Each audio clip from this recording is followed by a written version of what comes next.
Texas Tech football's new leader made a huge splash here on campus as he took the podium for his first ever press conference in the red and black.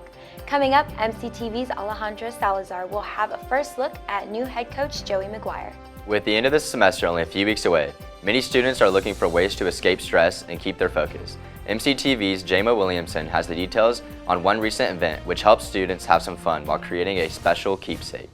And ghosts and spirits are often associated with Halloween, but they aren't exclusive to the holiday. MCTV's Angelina Gonzalez stopped by a recent School of Music event that took time to celebrate a different supernatural holiday with a special performance.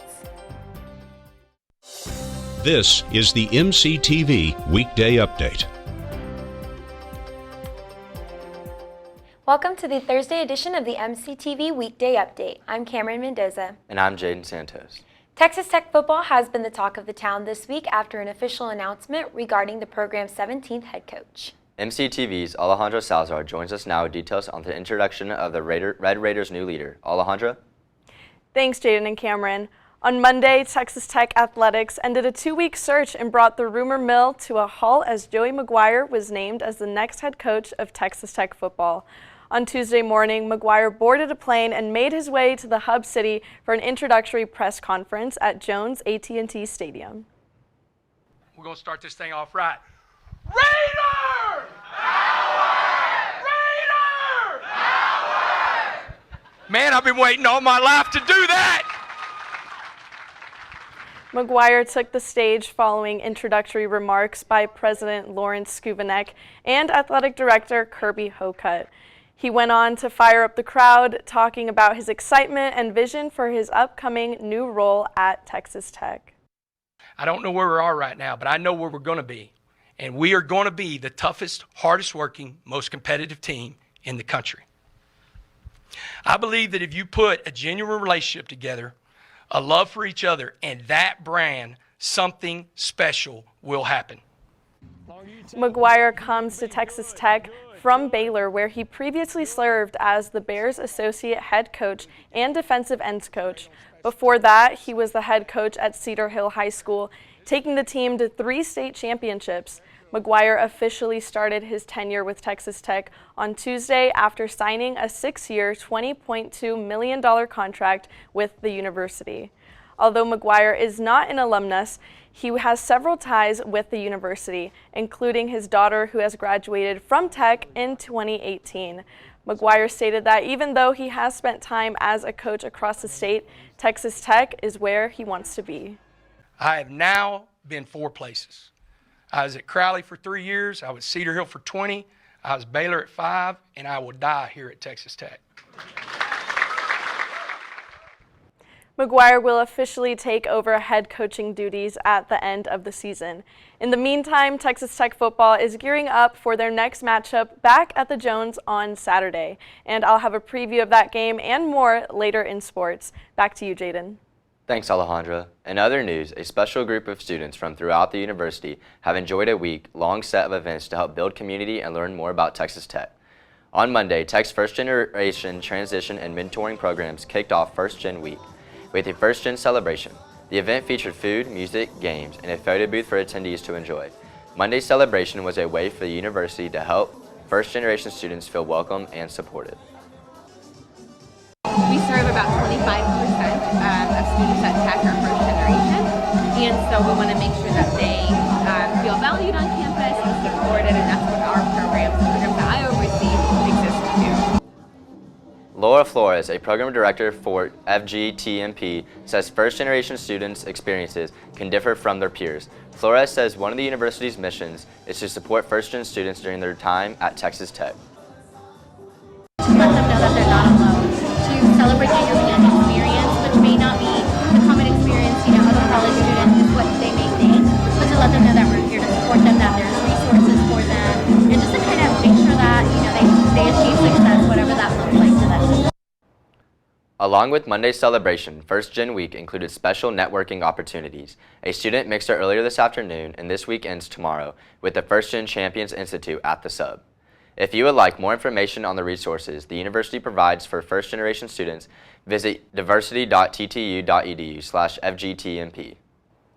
Some idealistic Red Raiders are working to make their dreams a reality during an annual competition, and you have a chance to help determine this year's winner.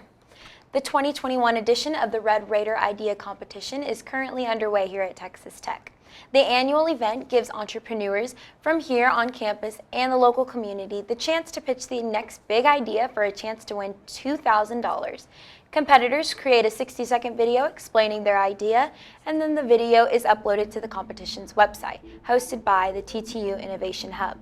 From here, the entire Texas Tech community is invited to view the videos and vote for their favorite idea. The video that receives the most votes will be named this year's winner and awarded the cash prize later this month. This year's submissions include a wide variety of concepts from Walk This Way, a shoe store that caters to women with large feet, to Gig Me, an app that lets employers list short-term, no-commitment jobs. If you would like to check out all of this year's submissions and cast your vote for your favorite, visit innovationhub.ttu.edu and click on Red Raider Idea Competition under the Startup Program and Events tab. With the end of the semester only a few weeks away, students are preparing for one of the most stressful times of the year. With that in mind, one campus group recently hosted an event that gave attendees a chance to create a special keepsake to help them focus on their personal goals even as schoolwork can become overwhelming. MCTV's Jayden Williamson stopped by the sub to find out more. On Wednesday, the Texas Tech Student Activities Board held an event set to motivate and inspire students for this challenging time in the semester. I'm here at the Intention Bracelet event held at the sub, where students are making bracelets to set their intentions for themselves. Jessica Howell, the founder of the Intention Bracelet Experience, describes her own intentions behind starting this uplifting activity for students. The whole point of it is to allow for some space for self-reflection so that students can find something that's important to them and resonates with them today, and then express that on a bracelet and put it into some brass and be able to keep and share it with others as they wear it throughout their weeks. Many students came out to make inspiring bracelets for themselves during the event from 12 to 3. Mia Salazar, SAB Vice President, says that this is an encouraging way to keep students motivated as the semester comes to an end. So today we're doing intention bracelets. It's just to give students a little bit of motivation for the rest of the semester before finals get started. So they'll come over here, stamp their motivational word into their bracelet, and then whenever they need a little bit of motivation, they just get to look down right there at their wrist. Junior Yadi Lopez shared the motivating word that she chose for herself. I put worthy on mine, and it's kind of messed up, but it's okay because no matter what, we're all worthy. Every student was able to choose their own word to keep them motivated. For more information about the Student Activities Board and their upcoming events, visit their Instagram at Texas Tech SAB. For MCTV, I am Jayden Williamson. It was another windy day here on the South Plains on Wednesday as gusts reached as high as 40 miles per hour in some areas. But the wind did more than just kick up dust yesterday evening. That's right, Kamryn. The gusty conditions also brought in a cold front to the area, leading to a chilly start this morning.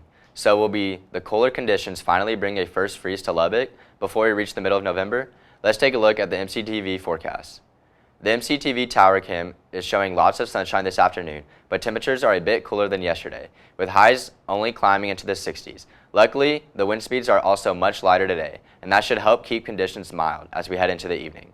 But after sunset, temperatures will once again begin to drop, with lows falling into the 40s by tomorrow morning. Even with the cool off, we're still staying above the freezing mark. The current cold front will stick through the air around the area through tomorrow, and temperatures will once again only climb into the 60s. Luckily, we'll also continue to see sunny skies, but breezy conditions will be back for most of the day. On Friday night, the clear skies will stick around, and temperatures will drop into the 30s, which could possibly lead to the hub city's first freeze of the fall. But from there, temperatures will warm up slightly, just in time for Saturday's home game. The Jones temperatures should be in the mid-70s throughout this weekend's matchup with Iowa State.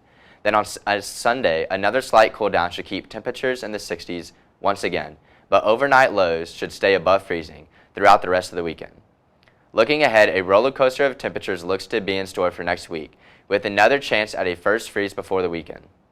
SkyViews, Texas Tech's student-run restaurant, held their grand reopening earlier this semester after undergoing months of renovations. With the facility back to normal operation, MCTV's Matthew Zimmerman returned to the top floor of Texas Tech Plaza to find out about one of the eatery's most popular weekly events. The Fall Dinner Series, beginning on September 29th, is a semester-long event that students within the Department of Restaurant, Hotel, and Retail Management join together to create and serve restaurant concepts and menus to the local community. Dinner series at SkyViews is held on Wednesday, Thursday nights. We seat from 6 to 7:30. SkyViews is actually a lab through the College of Human Sciences, and so we use students as our workers and managers. We rotate the students around through front of the house, back of the house, all that. The weekly lab allows students to develop, grow, and advance their restaurant management skills and acts as a capstone course for students in the RIM program. For dinner series, the students will join up in groups of around 3 to 4. They'll create their own menu, they'll have to go out and find recipes for it, they'll price it, and then we'll make it in here. The event serves as a great outlet for students to gain real-world, hands-on experience, using what they've learned in class and applying it to their future careers. I think it's important for the students because personally for me, the way I learn is more of a hands-on approach where I'm actually doing something. If I mess up, I have Jason Lindley, our executive chef. He's there to tell me, okay, you did that, but this is how you're supposed to do. Let's work on that. SkyViews Restaurant is open Monday through Friday for lunch from 11 a.m. to 1 p.m., and the dinner series will continue for the remainder of the fall semester. SkyViews is kind of the hidden gem of restaurants in Lubbock. There's not many other restaurants that are on the 6th floor that overlook the campus at Texas Tech. So if you come, we have absolutely gorgeous sunsets when they're going down. So I want the customers to come in, experience a great meal, great service, and give our students the opportunity to come in and work and, like I said, do the hands-on experience where hopefully they will take some life skills away from them, whether it's teamwork, showing up on time, being consistent, that kind of thing. For more information about future dinner series events, you can visit their website at skyviews.ttu.edu. For MCTV, I'm Matthew Zimmerman. As we mentioned earlier, Texas Tech football has topped the headlines in the local sports world this week. But there's another group of Red Raiders that is also stirring up excitement as their season gets underway. MCTV's Alejandra Salazar joins us again with a look at that story and more in sports. Alejandra? Thanks, Jayden and Kamryn. Well, basketball season is officially here, and I think it's safe to say everyone is pretty excited about it. The Texas Tech men's basketball team kicked off their season with new head coach Mark Adams and a win against North Florida, 89-74. Senior Bryson Williams had 22 points and 7 rebounds. The Red Raiders led 50-36 at halftime and finished the game shooting 51% from the field. The team returns to action tomorrow night against Grambling State at the United Supermarkets Arena at 7 p.m. If you can't make it to the game, coverage will be on ESPN+. The Lady Raider basketball team, on the other hand, will be opening their first game of the season tonight at 7 p.m. against Southeastern Louisiana. Head coach Krista Gerlich is looking for her 300th career win, so you will definitely not want to miss this game. As for football, following their first bye week of the season, Texas Tech is back in play at Jones AT&T Stadium this Saturday. The Red Raiders will host Iowa State in their second-to-last home game, and the team is hoping for one more win to become bowl eligible. Kickoff is set for 2:30 p.m. and will be broadcast on ESPN2. Well, that's all for this week's sports updates, but we hope to see you at all the home games in Lubbock this weekend. Back to you guys in the studio. Thanks, Alejandra. It wasn't long ago that students were getting into the spooky spirit for Halloween, but another holiday with supernatural roots created inspiration for a special performance here on campus last week. MCTV's Angelina Gonzalez stopped by the Hemley Recital Hall last Monday to capture the sights and sounds from the special concert. The Texas Tech School of Music held a Dia de los Muertos concert featuring multiple percussion ensembles.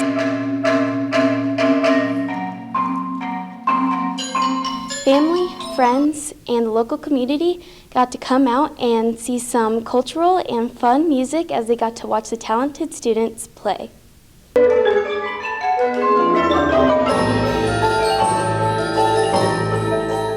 This was the Texas Tech percussion ensembles. We have 2 percussion ensembles, ensembles 1 and 2, and our steel drum band and Afro-Cuban, and a little bit of the samba ensemble as well. Lisa Rogers, professor of percussion studies, says that the concert gave the first-year percussion students an opportunity to experience their first performance at Texas Tech in front of a live audience. I was excited especially for our first-year students because this is their first concert during their time as percussion majors in the School of Music and in our percussion studio, and knowing that you know, they have many more to come, but also that feeling of being, you know, your first one. Yeah, that was my favorite part, watching them get kind of nervous but excited to play. The local community, along with the friends and family of the percussion students, attended the concert to celebrate Dia de los Muertos in addition to various other cultural music and to enjoy some great entertainment. The variety of music they performed to show how much could be done on all the different instruments, and that last piece with the you know, the Cuban Latin flair and all of that, bringing over those cultures, was amazing. The audience got to experience interaction with the ensemble's performance and even witness humorous activity that went along with the ghostly music. I loved it. I usually am not, you know, percussion music usually isn't like my go-to for listening, but like after this concert, I want to go and listen to percussion music now, so it was really good. The percussion ensembles have one concert a semester, so they plan to host another concert next spring on April the 5th back in the Himley Recital Hall. But for now, you can check out the School of Music's website at music.ttu.edu. For MCTV, I'm Angelina Gonzalez.